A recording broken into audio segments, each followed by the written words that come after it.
Reka mbasuze mbifuriza ibihe byiza mwebwe mukunda Neza Media TV, twizere ko mumeze neza cyane kandi mwamaze gukora subscribe kugira ngo amakuru yacu ajye bageraho neza cyane mu buryo bworoshye gatanu kuri gatanu. Mwese rero mbahaye ikaze, reka twihuta cyane tuye muri aya makuru atugezeho kano kanya. Ni inkuru rwose twavuga ko itunguranye cyane, M23 iri kugenda itungura isi buhoro buhoro cyangwa se M23. Ubu hari amakuru kuvuga kuri General Major Sultan Emmanuel Makenga, ni umugaba mukuru w'ingabo za M23 cyangwa se ARC, Armée Révolutionnaire Congolaise. Uyu rero hari ibyo rwose amaze gutangaza, abitangarije hehe, byagenze bite, byose ndaje mbigarukeho. Ariko kandi turazwa ku makuru y'umugabo witwa Rigani Kalonji, umuvugizi wa FARDC muri Kivu Amajyepfo. Hari amagambo atangaje, benshi bavuga ko ari amagambo y'ubwoba bigendanye n'urugamba rubarimo rwo muri Kivu Amajyepfo bahanganye na M23, iri no kubabiza icyuya kuko iri kugenda bafatana ibice ndetse ikagenda ihanura amadrone ndetse igafata abazamateko ku rugamba, kuko ejo yafashe abacanshuro babiri yarabacakiriye hariya hafi na Uvira za Mitamba, binameze nabi ko ari ni operation yo kubakubirana ku buryo batamenye uko bigenze. Yaje yiyambariye imyenda ya FARDC, bagira ngo ni bene wabo cyangwa se ni bagenzi babo bari ku rugamba rumwe, ariko ibyo bakoreye ni ibindi. Aha rero ibyatangajwe na Rigani byabaye nkaho abantu bavuga bati se FARDC ko hagira ngo harimo ikikango, ndaje mbigarukaho byose. Hanyuma umuyobozi bwa mbere, umuyobozi wa MONUSCO umunyamerika James Swani yageze igoma kuva yashyirwaho asimbura Bintou Keita. Uyu mugabo se azamwe n'icyatangaza iki ko MONUSCO rwose kugeza ubu ngubu rwose nayo iri kugenda igaragara muri ibikorwa bigiye bitandukanye, haba mu biganiro bya Doha, bya Washington, hose MONUSCO ibishaka kugenda igaragaramo. Rero yageze ahangaha igoma ahagenzurwa na AFC M23. ni igoma hashize igihe bivuga ko leta Kinshasa iri kwahigisha uruhindu, ariko by'umwihariko bishakisha ngo uburyo kikibuga cy'indege cya Goma cyafungurwa, ndetse n'amahanga nayo amwe namwe akabibafashamo, asaba ko M23 afungura kinini kibuga cy'indege cya Goma. Rero uyu mugabo azamwe n'iki naza kukubwira uko bimeze. Ni mu gihe kandi intumwa z'u Rwanda n'iza Repubulika ya Demokarasi ya Kongo bahuriye mu nama ya gatanu y'akanama gashinzwe gukurikirana ishyirwa mu bikorwa by'amasezerano maze hafi umwaka sinywe hagati y'ibihugu byombi. Ndaje nkubwira ko bimeze n'ibyatangajwe muri ibi biganiro.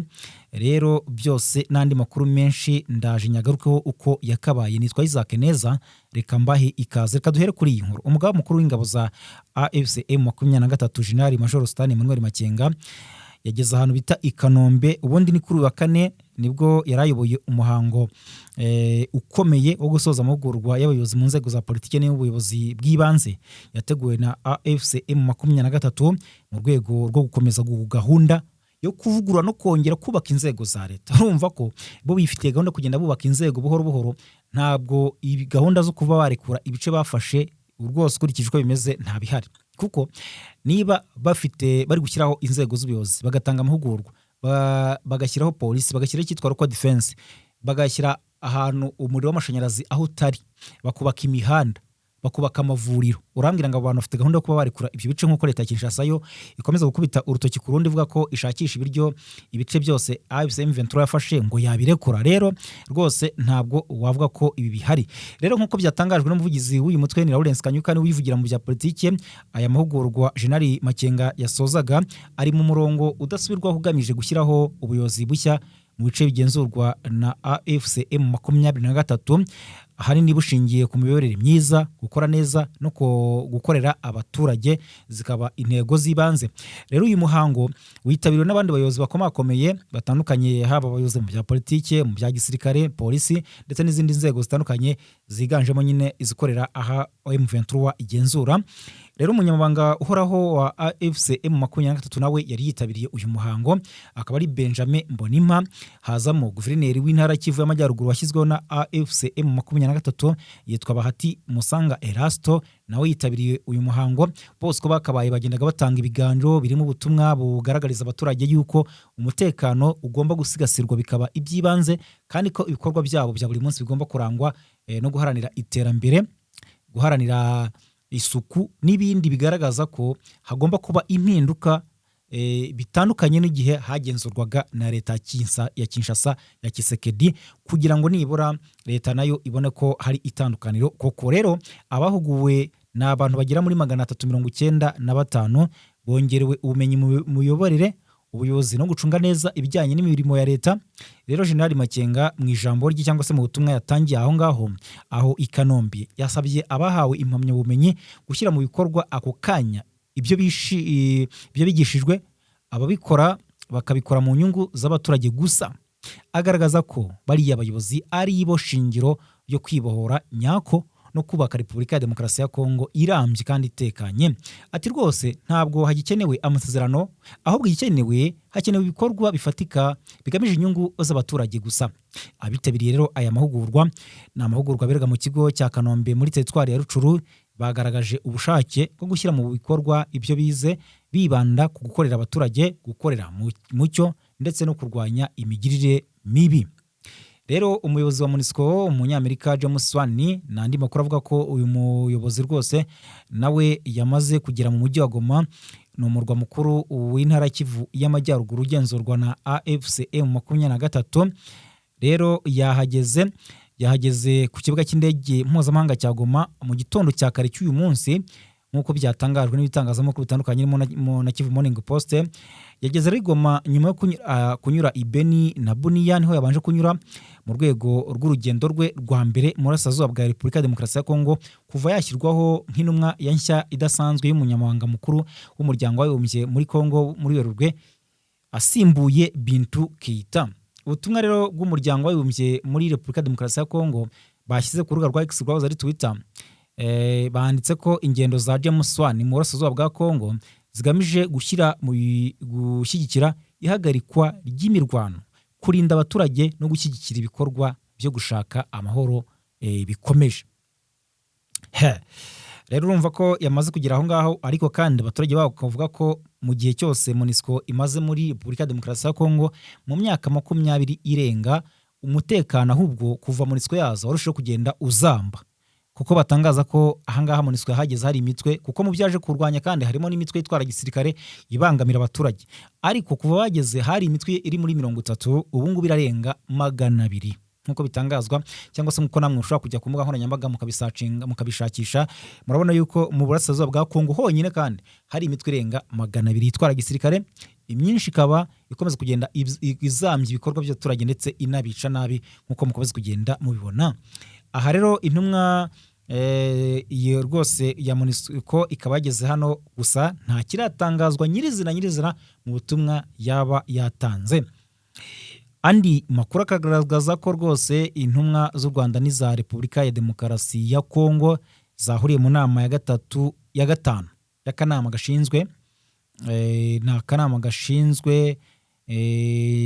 gashinzwe gukurikirana ishyirwa mu bikorwa ry'amasezerano amaze hafi umwaka simwe n'ibihugu byombi, ni ukuvuga nyine u Rwanda na Repubulika ya Demokarasi ya Kongo. Iyo nama rero yabereye i Washington DC muri Leta Zunze Ubumwe za Amerika nk'uko bisanzwe, kuko niheruka nyine niyo yabereye.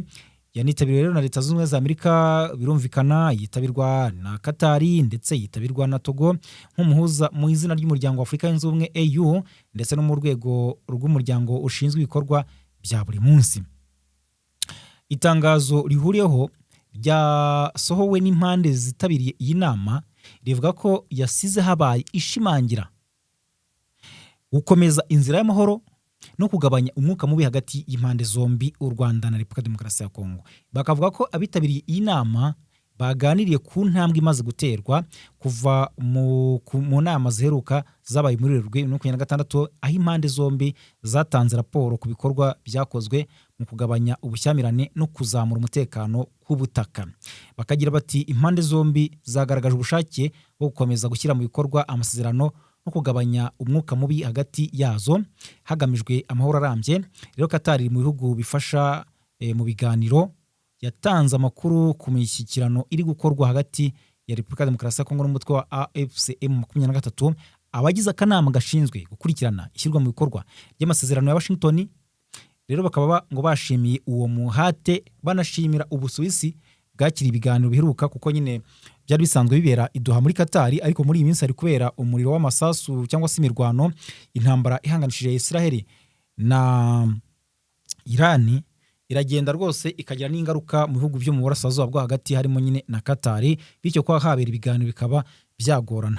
Rero aba bagaragaje ko ibiganiro bya Doha bifite uruhare rukomeye cyane mu guteza imbere ishyirwa mu bikorwa ry'amasezerano y'amahoro muri rusange. Abitabiriye rero iyi nama i Washington kandi banashimangiye ko bagomba gukomeza uwo murongo bubakira ku byagezweho kugira ngo amahoro arambye agirweho mu burasirazuba bwa Repubulika Demokarasi ya Kongo no mu karere k'ibiyaga bigari. Ariko se byagezweho byo nabyo ko bigoranye cyane kuko ubona ko umutekano ukomeje kugenda uzamba. Leta za Repubulika Demokarasi ya Kongo n'u Rwanda zanashimiye abafatanyabikorwa barimo Amerika, bashimira Katari, umuryango wa Afurika yunze ubumwe na Togo ku ruhare rwabo mu guteza imbere amahoro n'umutekano muri aka karere. Inama gatanu y'u Rwanda na Kongo yabaye mu gihe ibiganiro bikomeje hagati y'impande zitandukanye, aho impande zirebwa n'iki kibazo zigaragaza icyizere ko inzira y'amahoro ishobora gutanga umusaruro urambye mu gihe izakomeza gushyirwa mu bikorwa. Amasezerano y'amahoro rero hagati ya Repubulika Demokarasi ya Kongo n'u Rwanda yasinywe ubundi ku itariki 27 z'ukwezi kwa Kamena 2025 i Washington DC. Rero nubwo hari intambwe imaze guterwa mu ishyirwa mu bikorwa ry'amasezerano y'amahoro, haracyagaragara bitaragerwaho iby'ingenzi bikomeje gutinza umusaruro wuzuye w'iyo gahunda, birimo ikibazo cyo gusenya burundu umutwe wa FDLR, gukorana bya hafi na leta ya Kinshasa.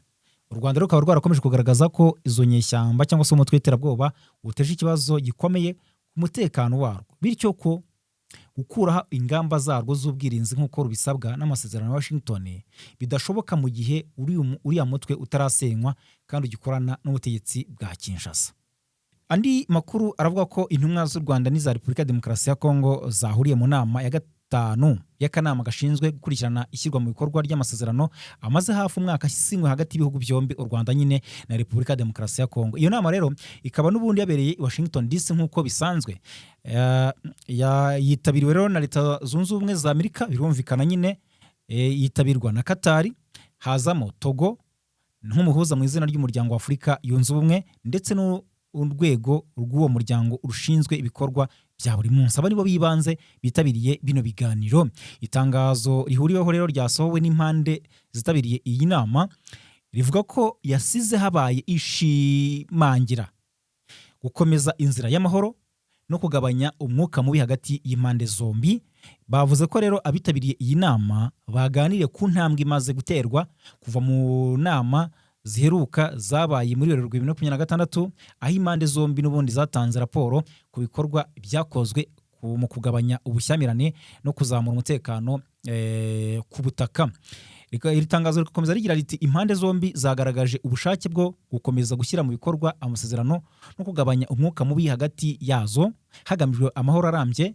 Rero Katari iri mu bihugu bifasha mu mishyikirano iri gukorwa hagati ya Repubulika Demokarasi ya Kongo n'umutwe wa AFC M23. Abagize akanama gashinzwe gukurikirana ishyirwa mu bikorwa ry'amasezerano ya Washington bashima uwo muhate, ndetse ngo banashima Ubusuwisi bwakiriye ibiganiro biheruka nyine kuko byavuye muri Katari bitewe n'intambara zikwera mu burasirazuba bwo hagati nyine zihanganisha Israel na Iran, hakazamo na Amerika, byatumye babijyana nyine mu Busuwisi.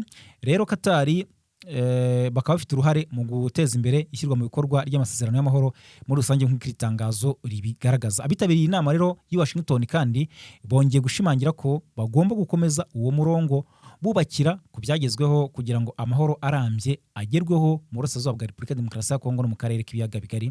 Ariko kugeza ubu ngubu rwose ntiwavuga ko ibyagezweho bihagije cyangwa se niba binahari, kuko ubona ko n'ubundi mu burasirazuba bwa Kongo umutekano ukomeza kugenda uzamba, ndetse ukabona ko n'u Rwanda rukomeza kuvuga ko FDL rikomeza kuba ikibazo ku mutekano w'aka karere, ndetse n'ingengabitekerezo uyu mutwe ufite unagenda kwirakwizwa ku buryo kuba ukiri hariya kandi unakorana na leta ya Kinshasa byagorana ko ibikomeza kugenda biganirwaho byatanga umusaruro. Reka tujye mu yandi makuru avuga ko abimukira bavanywe muri Leta Zunze Ubumwe za Amerika boherezwa muri Kongo kuri ubu ngubu rwose bakamejeje bavuga ko batishimiye uburyo barimo, aho bamwe bavuga ko bifuza gusubira mu bihugu byabo. Ni impamvu ni iyihe rero? Ngo barashaka gusubira mu bihugu byabo bavukamo aho kuba ahantu batazi, ahantu batanizeye ahazaza habo. Hari abatangiye kubihuza n'ibimaze iminsi bitangazwa n'abatavuga rumwe n'ubutegetsi bw'i Kinshasa ndetse n'imiryango itegamiye kuri leta. Muzi ko bagiye basohora amatangazo, hagisohoka itangazo rivuga ko bagiye koherezwa abimukira muri Kongo baturutse ahangaha. Bavugaga ko kuzana ababimukira muri Kongo ari kubashyira mu kaga kuko ari igihugu kidatekanye gifite ubuyobozi bubi ndetse n'ibindi bigaragaza imiyoborere mibi nyine iranga igihugu kiba cyitwaye nabi, bityo ko rero Kongo idakwiye kuba yakira ababimukira. Hari abari kuvuga bati se ababimukira bageze hano muri Kongo nabo bumva aya makuru cyangwa se babona koko bitameze neza, ariko ababimukira rwose bageze muri Repubulika, ubundi bageze muri Kongo mu mpera z'icyumweru gishize nyuma y'amasezerano yasinywe n'impande zombi, Amerika nyine na Kongo, aho Amerika yagombaga kohereza muri iki gihugu turanye n'u Rwanda bimukira, ndetse batangira no kubohereza abagera muri 50 bacumbikiwe muri hoteli i Kinshasa nyuma y'urugendo rw'amasaha 27 bakoze baboshye amaboko n'amaguru. Gabriela rero w'imyaka 30, umwe mu batanze ubuhamya cyangwa se uyu mwaka bakomoka muri Colombia, yabwiye AFP ko atifuzaga kujya muri Kongo kandi ko yifuza ko yasubira iwabo, ko hano abona atari ahantu ho kuba yaba. Nyuma rero ikindi nakubwira cyo nuko tugarutse rwose tuje mu Rwanda, Minisitiri w'Ububanyi n'Amahanga w'u Rwanda Ambasaderi Olivier Nduhungirehe yagaragaje ko atumva uko ingabo ziri mu butumwa bw'amahoro bw'umuryango w'abibumbye muri Repubulika Demokarasi ya Kongo, ubwo ni MONUSCO nyine, atumva impamvu zemerera umutwe w'iterabwoba nka FDLR kwidegembya. FDLR iri muri Repubulika Demokarasi ya Kongo, u Rwanda rugaragaza ko imaze imyaka iteza ibibazo bishingiye ku mutekano muke, kuko hari n'ibihe runaka yagiye igaba ibitero mu Rwanda kandi bigapfiramo abaturage b'abasivile, ndetse ikaba inakomeje ibikorwa byo guteza umutekano muke inafatanya n'ingabo za leta ya Kongo. Aha rero Ambasaderi Nduhungirehe yavuze ko atumva impamvu aba bakomeza kwidegembya. Rero ku itariki 22 z'ukwezi kwa 4 2026 ubwo abakozi ba Loni baba mu Rwanda bibukaga ku nshuro ya 32 jenoside yakorewe abatutsi mu 1994, Minisitiri Nduhungirehe yagaragaje ko umuryango mpuzamahanga watereranye abatutsi bicwaga mu 1994 kandi warabonaga neza ibyari biri kuba icyo gihe. Aha rero Minisitiri Nduhungirehe akaba yabwiye abakozi ba Loni ko umuyobozi w'ingabo zari mu butumwa bw'uyu muryango bwo mu kugarura amahoro mu Rwanda, Minuar Lieutenant General Romeo Dallaire, yamenyesheje ibihugu ko abatutsi bari kwicwa, bihugira mu kujya impaka ku nyito cyangwa se niba ari ngombwa gutabara, bajya nyine impaka kuri icyo kintu, se twatabara byagenda gute, bihugira muri ibyo ngibyo. Nyamara abatutsi bakomeje kugenda bicwa. Rero akagaragaza ko nubwo umuryango mpuzamahanga utagize icyo ukora, hari abasirikare bo muri Minuar bazahora bishimirwa kubera ko bagize ubutwari batabara abatutsi. Muri bo rero akaba yavuzemo Kapiteni Mbaye Dianye wakomokaga muri Senegal, General Major Henry Kwami na General Major Joseph Nali Akina bo muri Ghana.